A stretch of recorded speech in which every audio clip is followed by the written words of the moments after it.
bonjour à tous et merci d'assister à cette nouvelle conférence. Dernière journée des conférences de la maintenance qui viennent de fêter à Rouen ces 2 ans. Il y a 2 ans, jour pour jour, on démarrait cette aventure avec les équipes du CEPEM et aventure dont le succès ne se dément pas. Et nous allons évidemment continuer toute l'année à Grenoble, à Avignon et à Colmar également. On va traiter donc d'industrie 4.0 et de maintenance prévisionnelle, ou predictive maintenance en anglais.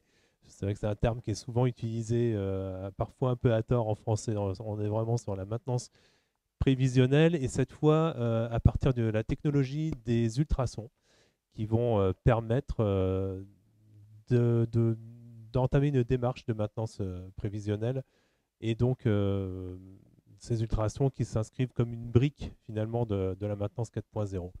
Donc je laisse pour en parler, donc je laisse la parole à Daniel Mazière, responsable commercial de la société UE System. Et technique, évidemment, avant tout technique, comme vous allez voir d'ailleurs dans cette présentation. Merci Olivier, merci à vous. Donc, comme vous l'avez vu sur le programme, le sujet d'aujourd'hui, maintenance prévisionnelle, réduction des coûts, technologie des ultrasons. Je m'appelle Daniel Mazière, je travaille donc pour une société qui s'appelle UE Systems, U pour ultrasons, E pour engineering, système pour système, et donc responsable de la partie francophone de la division Europe. Le plan de la présentation, il est là. Je vais vous dire 2 mots de qui nous sommes quand même avant de vous présenter les différentes solutions et ce qu'on peut faire avec les ultrasons. Pourquoi donc on peut les utiliser en maintenance? Quelles applications? Ça vous intéresse quand même. Et des exemples. Et enfin, comment tout ça, ça peut s'implémenter. Donc, quelles solutions et quelles différentes, on va dire, composantes de solutions on propose pour ceci en fonction des différents besoins. Donc, UE Systems, c'est une société américaine qui, depuis 7 ans maintenant, ne produit, ne commercialise et n'implémente que des solutions de maintenance prévisionnelle ou predictive maintenance en anglais, sur la base de la technologie des ultrasons. On ne développe que des systèmes qui écoutent des ultrasons que pour les applications que je vais vous présenter. On ne sait pas faire autre chose. Les solutions, rapidement, sont composées de 3 parties. Une partie matérielle. Si on n'a rien pour les détecter, ces ultrasons, on ne peut pas faire grand-chose. Une partie formation d'implémentation sur site. Une installation client avec différentes applications, différents besoins. Tout ça, ça a besoin d'être compris. Et la formation donc est dédiée à ceci. Et une partie accompagnement sur site. C'est-à-dire que l'idée, c'est pas j'achète, je me munis d'un système, je me forme et après je laisse tout ça sur une armoire où je laisse vivre tout ça. Les domaines d'application dans l'industrie, ils sont quand même, c'est pas une liste exhaustive. Il y a à peu près tous les domaines industriels qui peuvent mettre en œuvre ce genre de technologie, surtout pour faire du prévisionnel, du prédictif. Ça n'est une liste, il y en a certainement d'autres. Ce qui vous intéresse surtout, c'est voilà, concrètement quelles sont les applications donc, que l'on peut mettre en œuvre dans l'industrie. Celles auxquelles je vais m'attacher particulièrement parce qu'elles sont vraiment à peu près dans tous les types d'industries stratégiques et comment dire, génératrices de gains, de réduction, sont surlignées en jaune. Mais avant ça, plus globalement, donc on sait faire de la détection de fuite externe, d'air comprimé bien sûr, c'est le premier des gaz, de tout type de gaz, détection de fuite de systèmes sous vide, donc de systèmes en dépression, et plus globalement de l'étanchéité de contenants fermés. Pour cette application-là, même si nous, êtres humains qui n'entendons pas ces ultrasons, n'y pensons pas forcément, dès lors qu'on a une fuite de ce type-là, eh bien, on génère une turbulence qui génère de l'ultrason que l'on détecte, que l'on localise et que l'on va même, dans certains cas, quantifier. Un deuxième type de fuite auquel on s'attaque, que l'on diagnostique, que l'on détecte avec ces systèmes, c'est des fuites internes. Globalement et simplement, j'ai une canalisation avec une vanne, qu'elle soit manuelle, qu'elle soit automatique, quel que soit le type. Je ferme cette vanne. Est-ce qu'en aval de la vanne, j'ai une vanne fermée, une vanne fermée, oui, étanche, ou malheureusement une vanne fuyarde, ou parfois même pas activée du tout, complètement passante. Ça s'applique à tous les types de gaz et de liquides, et également aux industries qui ont de la vapeur, puisque les purgeurs de vapeur ne sont ni plus ni moins que des vannes automatiques pour nous, de différents types bien sûr, et présentent, quand de la vapeur existe sur une installation, d'énormes sources de pertes, malheureusement pour l'industriel. La troisième des applications, des catégories d'applications où on détecte de l'ultrason pour faire du diagnostic, c'est les installations électriques. On n'y pense pas forcément là non plus, mais avant de générer un échauffement sur un système électrique, eh bien, on va créer une turbulence qui va créer de l'ultrason et que pareil, on va détecter, localiser et là, interpréter, analyser pour faire 3 choses. D'abord, confirmer qu'il s'agit bien d'un défaut électrique sur l'installation en question et non pas de quoi que ce soit d'autre. Deuxièmement, pour caractériser la sévérité de ce défaut.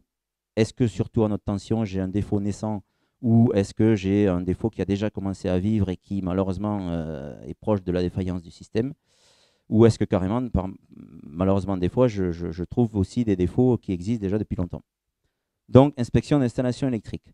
Le gros sujet d'aujourd'hui, en parlant de réduction de coûts et de maintenance prévisionnelle, de maintenance prédictive, appelons-le comme on veut, c'est l'inspection, le suivi, le diagnostic et l'interprétation et l'analyse de tout ce qui peut se passer sur une machine tournante. Par machine tournante, on veut dire bien évidemment palier de roulement sur tout type d'équipement tournant, moteur, réducteur, pompe, mais aussi tout ce qui est roue dentée. Donc pour la partie réducteur, multiplicateur pour certaines applications. Et pour la partie pompe, on va aussi s'attaquer à la cavitation avec, pour tout ceci, une double approche. Une approche diagnostique in situ avec du matériel portatif, dont j'ai un petit exemple là, et une approche monitoring permanent avec des systèmes, le dernier né de notre gamme, qui permettent de faire de l'écoute permanente, du monitoring permanent et nous alerter dès lors que j'atteins un seuil d'alarme ou de préalarme que j'ai paramétré donc pour ce système. Donc, inspection de machine tournante. J'ai fait un petit rappel, on va dire, ou un petit... j'ai essayé de fixer les idées, on va dire, sur les différents types de maintenance. On a tous entendu parler de maintenance corrective ou de maintenance curative. J'ai un souci, il se passe quelque chose, j'interviens, je rends l'équipement. Je fais du curatif ou du correctif. Ensuite, on a tous aussi, depuis pas mal de temps maintenant, entendu parler et fait du préventif. Pour faire simple, je vidange tous les 5000 km. C'est bien. Par contre, je ne fais aucune mesure physique dans le cas de cette stratégie de maintenance préventive qui me dit si mon action est vraiment judicieuse ou pas et si c'est le bon moment. La philosophie de notre stratégie de détection ultrasonore, c'est de faire du prévisionnel ou du prédictif et de dire je vais venir faire une détection et une mesure ultrasonore qui va me donner une information et qui, elle, va être mon ordre d'ordre. Est-ce que je fais en fonction de cette information ou est-ce que je ne fais pas?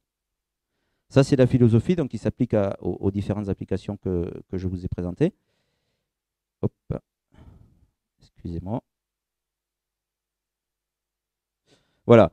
Pour revenir sur la partie machine tournante et vous dire 2 mots techniques, on va dire, de la caractéristique de ce signal ultrasonore que l'on détecte, la chance que l'on a, c'est que dès lors que je vais mettre un équipement tournant en rotation, c'est la grandeur physique qui nécessite le moins d'énergie pour exister, pour être générée.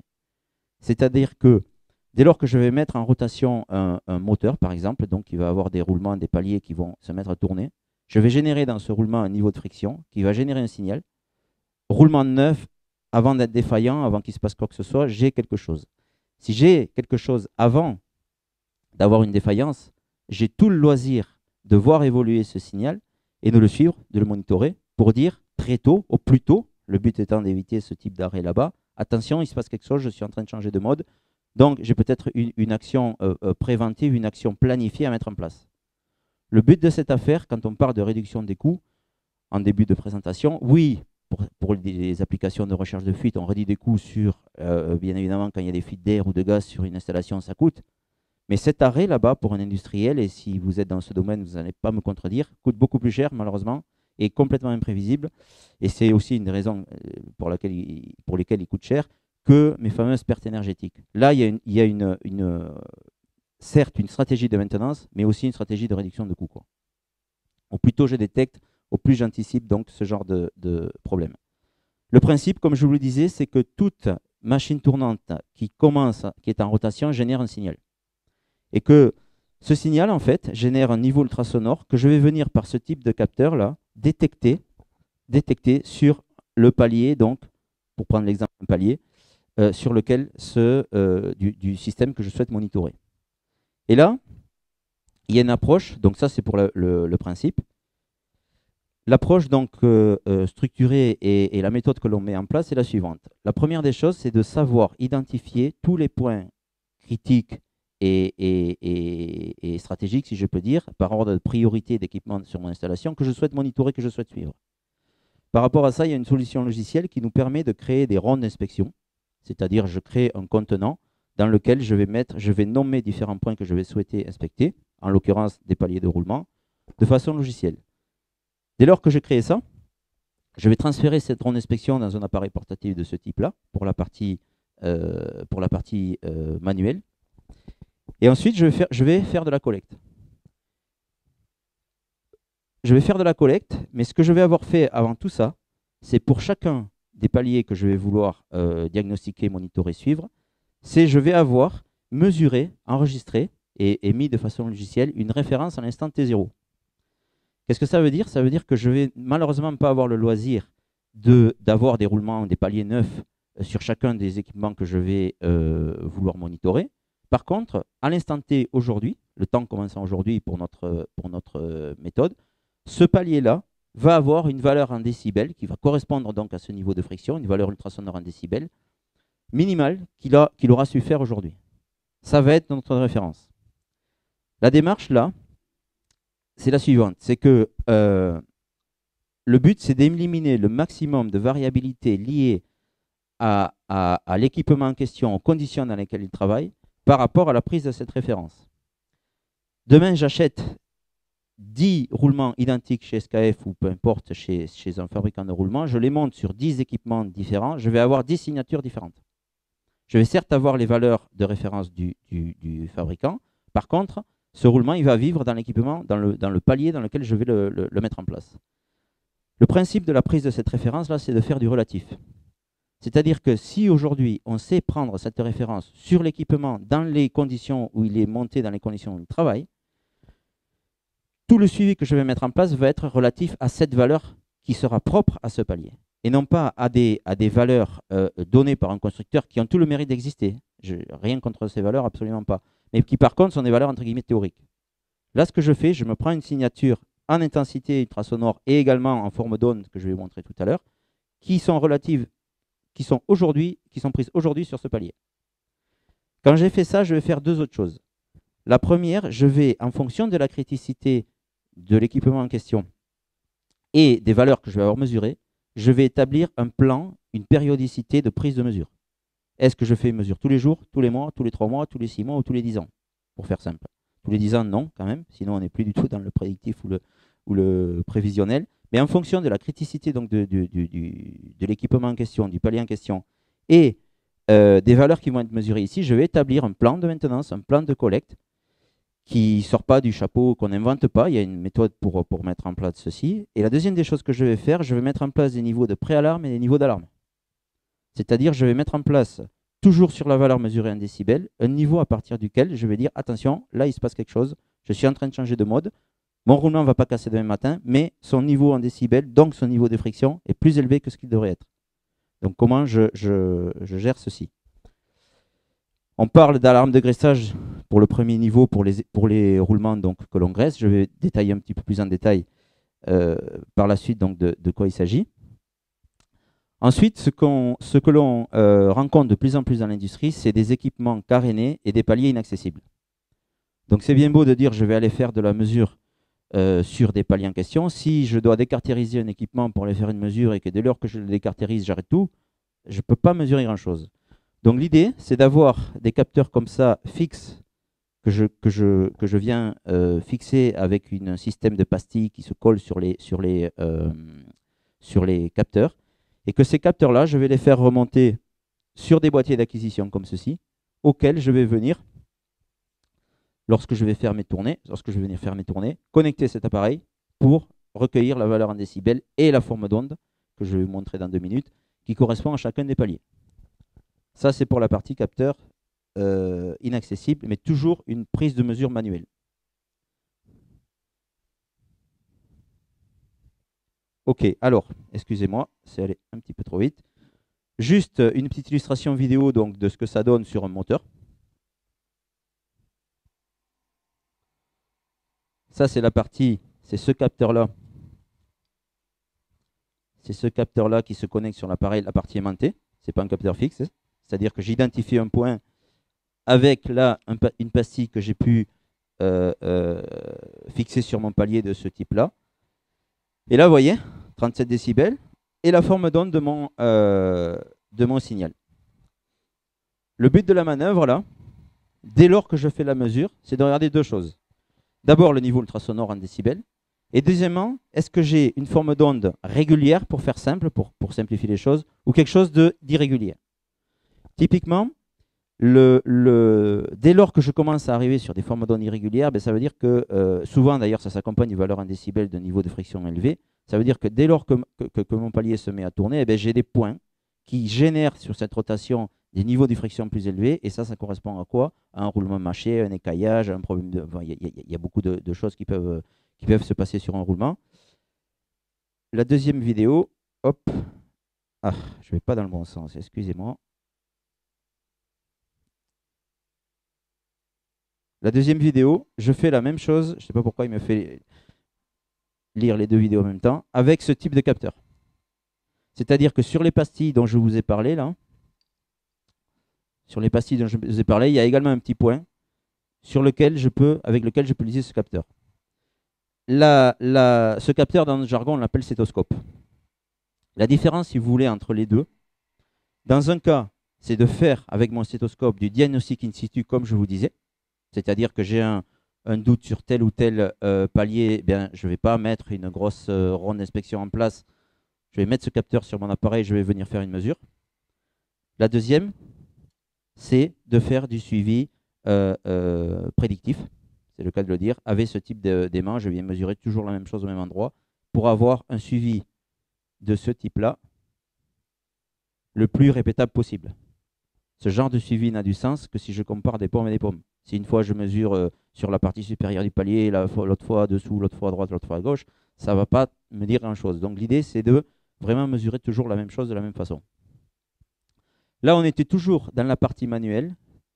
Ce que je veux vous présenter maintenant, c'est que tout ceci, on va pouvoir le faire.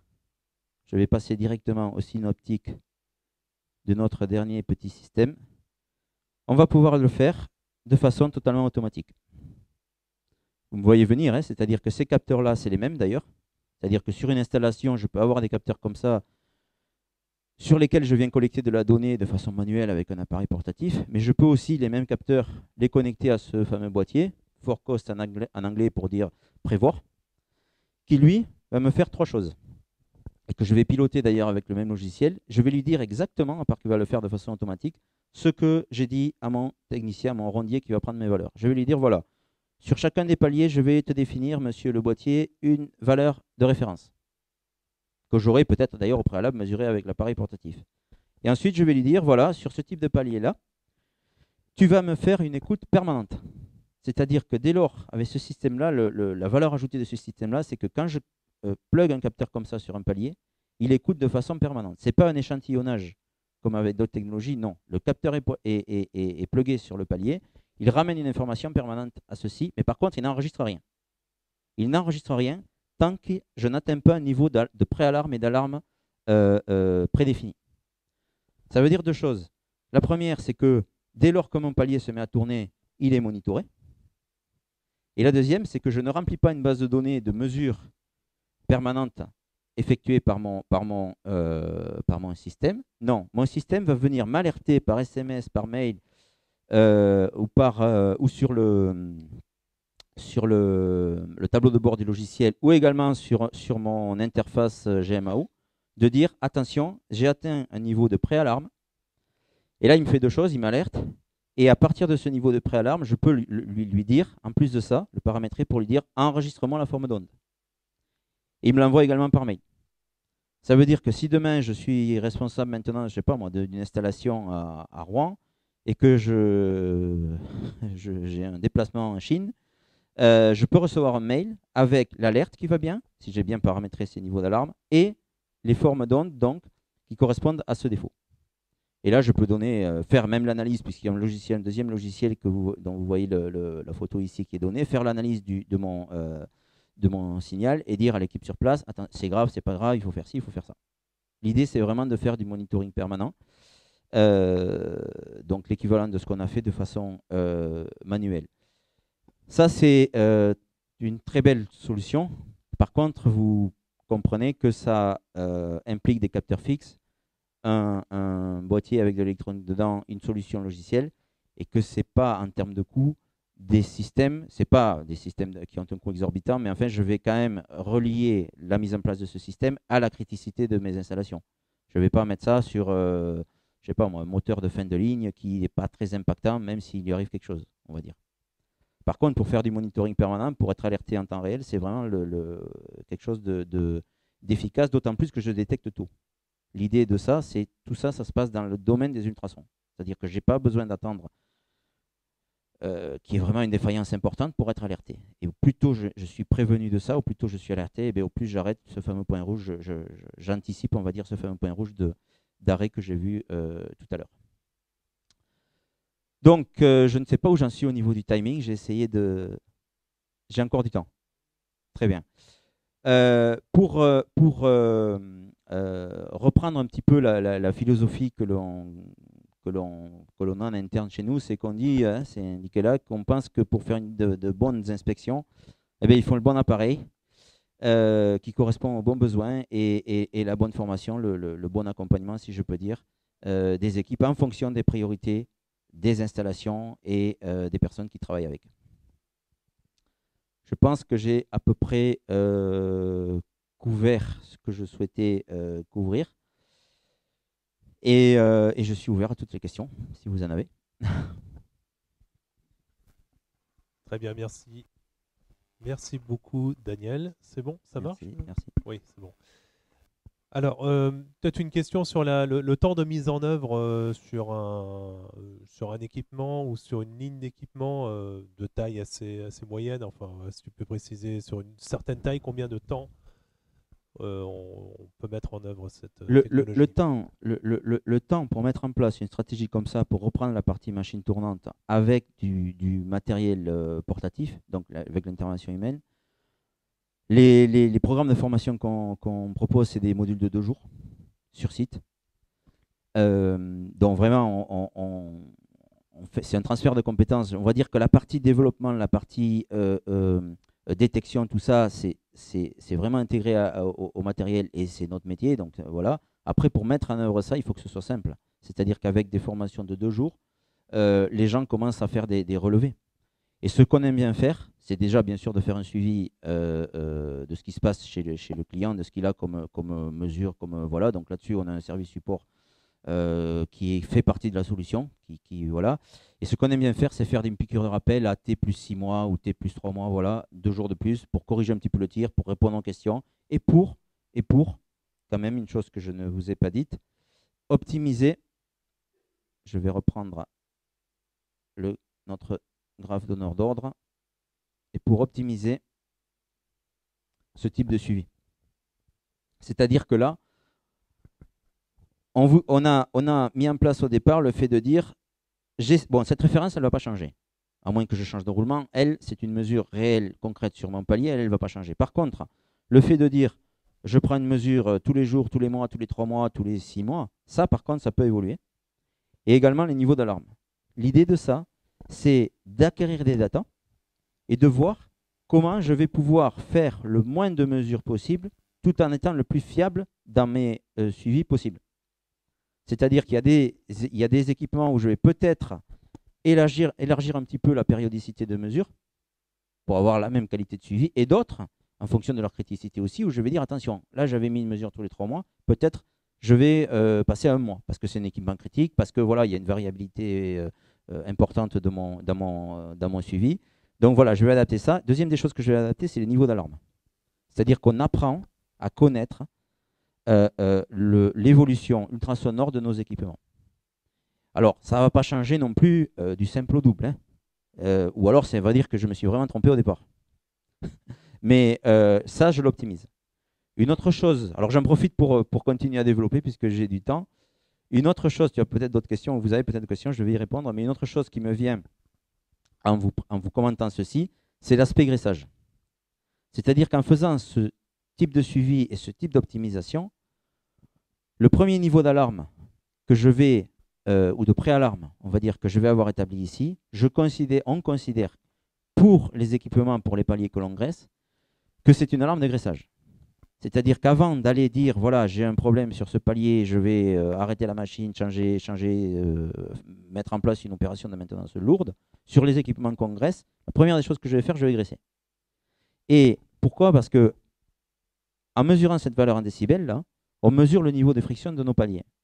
Et la première des causes origines, avant même d'être défaillant, de l'élévation du niveau de friction d'un palier, c'est juste, pour les paliers qu'on graisse, une histoire de graisse. Donc ce que je vais faire, c'est que je vais venir uniquement sur les points qui sont en alarme ici, les graisser, pour ceux qui sont pour les paliers que l'on graisse. Et ce que je vais faire, c'est que je vais venir les écouter avec un système qui se rajoute, que vous avez là. Je vais venir les écouter pendant que je les graisse. Et le but de cette affaire, en mettant en place, je reviens sur mon suivi. Alors, je ne vais peut-être pas dans le bon sens. Non, excusez-moi encore. Ce qui se passe, c'est qu'en mettant en place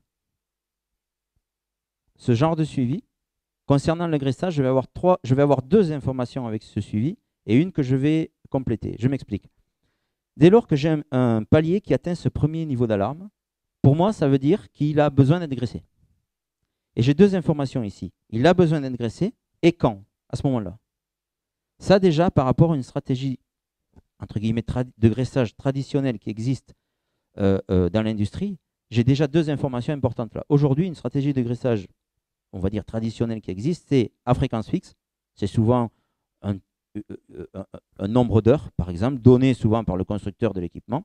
Et en termes de quantité, c'est soit des quantités, des volumes mesurés, soit c'est un petit peu au petit bonheur la chance, c'est-à-dire que je graisse tant que je ne vois pas de graisse déborder partout. Et là, le problème, c'est que je fais deux choses. Je viens graisser un palier dont je ne sais pas si j'en ai besoin, et en plus, en termes de quantité de graisse, ben, souvent c'est trop. Et ce trop en question, malheureusement, n'est pas synonyme de bonne santé de mes paliers et me crée des problématiques plus importantes. Donc, les deux informations que j'ai là, c'est j'ai besoin d'être graissé et quand. La troisième information qui me manque, c'est quelle quantité de graisse je vais donner à ce palier pour le faire revenir à son niveau de friction standard, qui est ce que je cherche. Et le seul rôle de la graisse, c'est de faire travailler un palier à son niveau de friction optimal. Donc l'idée, c'est sur les paliers qui sont en alarme et uniquement sur cela, je vais extraire de cette solution logicielle une sous-ronde qui correspondra uniquement au point en alarme, que je vais cette sous-ronde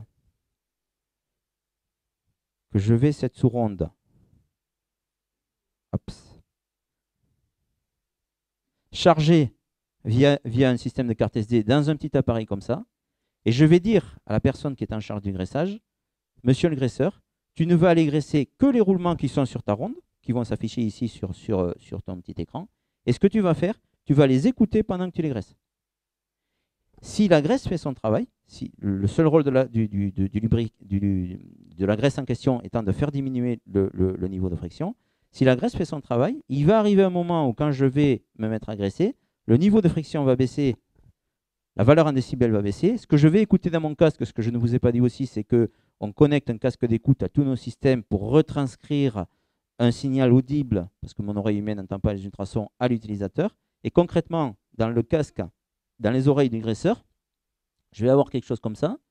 Si j'ai un roulement bien portant au départ qui a une signature de ce type, qu'un beau jour, ce même roulement, je ne sais pas si vous entendez, ça accroche un petit peu. Alors, je ne sais pas, excusez-moi. Celui que je voulais faire écouter, c'était celui-ci. Si un beau jour, j'ai un palier qui a ce type de signature, et que cette signature s'accompagne d'une valeur en décibels qui est en alarme jaune ici, ce que je vais faire, c'est que je vais donc écouter. Excusez-moi. OK.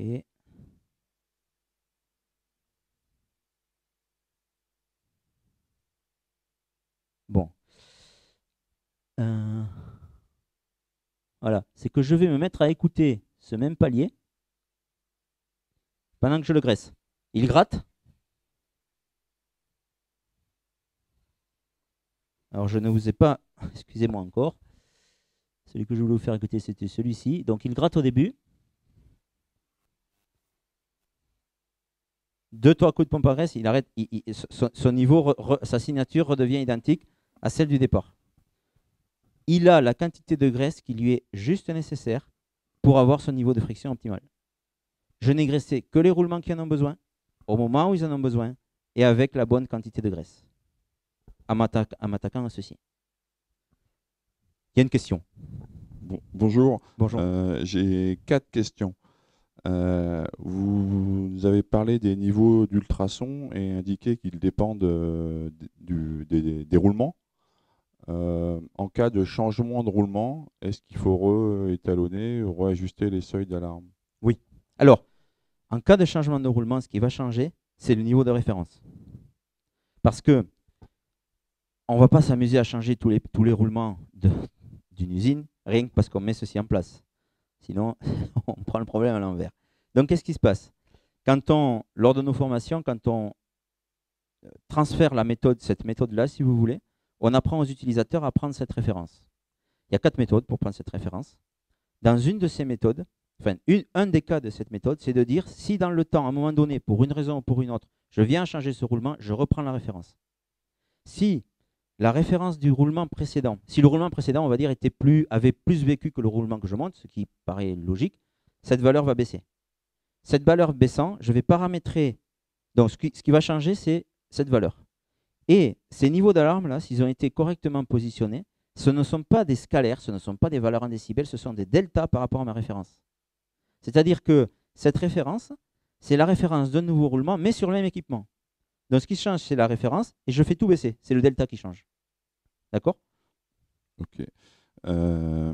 Deuxième question. Donc, ça dépend du type de... Bon, les niveaux d'ultrasons dépendent des roulements, mais est-ce qu'ils dépendent aussi d'autres choses? Je pensais par exemple à la vitesse de rotation. Oui. Ils dépendent du type de roulement, de la vitesse de rotation et de la charge. Là, il y a une double réponse à votre question. Le premier cas, le plus simple, c'est des vitesses de rotation constantes et des charges constantes. Là, si rien ne varie, ce type de suivi-là vaut pour tous les modes de fonctionnement, tout le mode de fonctionnement qui est unique du palier en question, du roulement en question. D'accord? Ce paramètre-là ne varie pas, donc parfait, tout va bien. Maintenant, il y a 2 autres cas. Il y a le cas des vitesses de rotation qui changent et il y a le cas des charges qui changent. Et là, il y a 2 façons d'approcher la chose. Soit je vais établir autant de suivi de ce type-là que j'ai de modes de fonctionnement, soit plus élégant que ça, dans tous mes modes de fonctionnement, il va y en avoir un qui va être plus contraignant que les autres mécaniquement pour mon palier. Et là, ce qui se passe, la méthode, c'est la suivante, c'est de dire que si je suis dans un mode contraignant et que j'ai un début de défaillance ou un problème dégraissage qui arrive sur mon roulement, le mode dans lequel je vais le détecter le plus, ça va être le mode le plus contraignant. Donc l'idée, c'est de déterminer ce mode et de mettre en place un suivi dans le cas de ce mode-là. Et ça veut dire que les mesures devront, pour être le plus juste possible, toujours être prises dans ce mode. Ok, merci. Encore 2 petites questions. Donc ça veut dire que les seuils d'alarme, il faut les mettre manuellement? Sur le logiciel? Oui. Alors, oui et non. Pas les deltas, mais la ligne verte, quoi. Alors, la ligne verte, oui. La ligne verte, en fait, ce qui se passe, c'est que quand on... dans la méthode, si vous voulez, la première des choses le premier transfert de compétences, si je peux dire, que l'on opère avec les utilisateurs, c'est bien sûr tous les principes qui précèdent, qui sont en amont de tout ceci, et ensuite le principe de mesure pour faire du diagnostic in situ. C'est-à-dire qu'il faut pouvoir donner cet appareil-là à tout un chacun qui veut mettre en place ce genre de stratégie, et lui dire, voilà, j'ai 10 personnes en formation dans une salle, je veux 2 choses. Sur le même palier, c'est que vous me trouviez tous le même endroit où vous allez faire la mesure. Et il y a une méthode là aussi, on ne mesure pas n'importe quoi, n'importe où. Il y a même des gros paliers où on va prendre plusieurs mesures et que vous me trouviez la même valeur. Cette méthode de diagnostic in situ est la méthode de prise de référence. Donc ça veut dire qu'en fait, avant d'en arriver à mettre en place dans notre méthodologie un suivi prédictif comme ça, les gars savent faire du diagnostic in situ. Et donc, la suite logique pour mettre en place ce type de suivi prédictif, c'est de faire ce diagnostic in situ pour la prise de référence. Et là-dessus, il y a un point très important qui est derrière votre question, c'est que chaque palier a sa référence.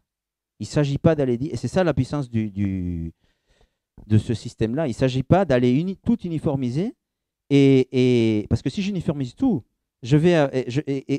par rapport à mes deltas d'alarme, là, je peux avoir tel palier qui serait en alarme, tel autre non, ce suivi n'a plus de sens. L'idée, c'est vraiment d'adapter à chacun des paliers. Après, j'ai des similitudes sur des équipements équivalents. Je ne vais pas avoir des variations ou alors ça veut dire que j'ai vraiment un palier qui est vraiment défaillant à ce moment-là. Bien sûr, je vais faire des groupes, tout ça, ça s'organise dans le logiciel. C'est assez pragmatique et simple d'ailleurs. Mais par contre, chacun a sa référence. Okay. Merci. Encore une dernière question, si vous permettez. Bien sûr. En tant qu'industriel, dans nos machines, on a parfois des pannes.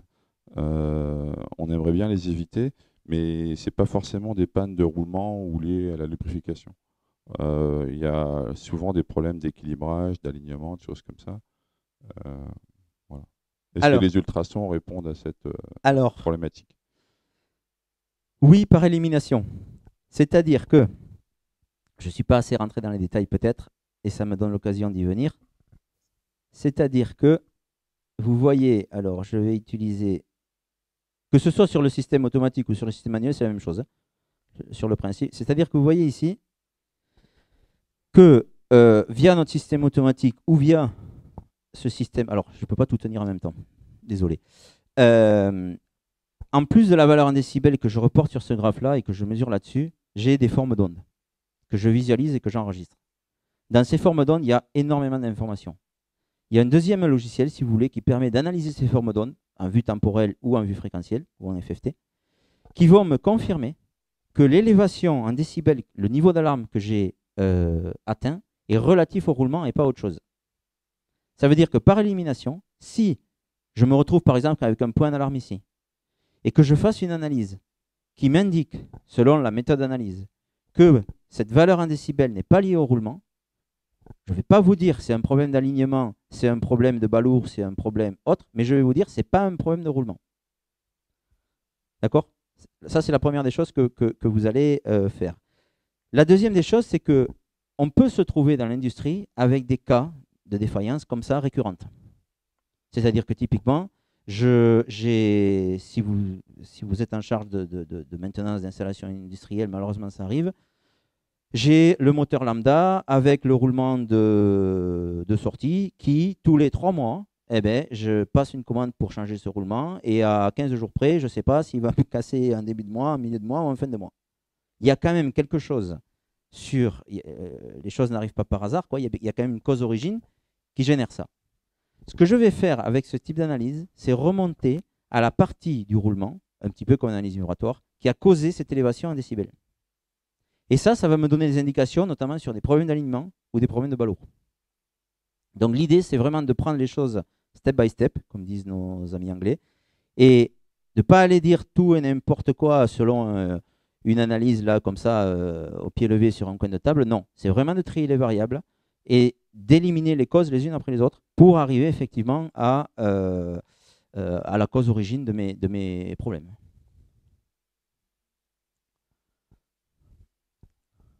Très bien. Y a-t-il d'autres questions?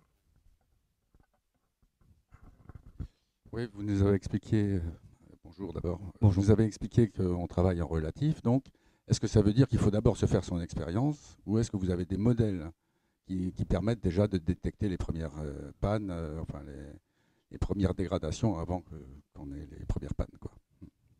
Il y a 3 éléments de réponse à votre question et la question est très pertinente. La première des choses, c'est qu'il faut vous donner la méthode. On ne va pas aller, si on va mesurer n'importe quoi, n'importe comment, forcément, pour interpréter derrière, ça va être le flou artistique le plus complet, et ça, c'est pas bon. Donc, on vous donne le principe, on vous donne la méthode, et on vous donne des modèles, on vous donne des exemples. De sorte à ce que, quand vous allez, j'y reviens, il faut apprendre à marcher avant d'apprendre à courir, c'est vraiment la méthodologie. C'est-à-dire que, de sorte à ce que quand vous allez aller faire du diagnostic in situ, ou prendre ces références-là, vous sachiez déjà nous mettre les différents paliers que vous écoutez dans une des 3 catégories suivantes, pour faire globalement, grossièrement. Hein. Soit un palier défaillant, soit un palier parfait, comme vous avez écouté là, soit un palier, on va dire, en position intermédiaire, qui potentiellement peut être un palier qui a besoin d'être régressé. Donc, par l'exemple, on vous donne cette méthodologie-là, et avant même de mettre en place ce type de suivi prédictif, on ne passe pas à l'étape 2 tant que l'étape 1 n'est pas validée, de dire les 10 personnes qui sont dans la salle, qui sont en train de mettre ça en place, ont les mêmes résultats, les mêmes diagnostics sur les mêmes paliers et les mêmes points de mesure et les mêmes valeurs. Ça, c'est la première des choses. Maintenant, une fois que je sais faire ça, comme je le disais, je vais, par rapport à ça, prendre la référence en décibels, le niveau de friction en décibels, si je peux l'exprimer comme ça, par raccourci ou par abus de langage, de chacun des paliers en question. Donc, je pars sur une base comment dire, factuelle, solide, et qui, alors bien sûr, hein, si d'aujourd'hui à la semaine prochaine, j'en sais rien, moi, il y a un événement extérieur qui vient je sais pas, me détruire complètement mon palier, tout ça, ça n'a plus lieu d'être. Hein.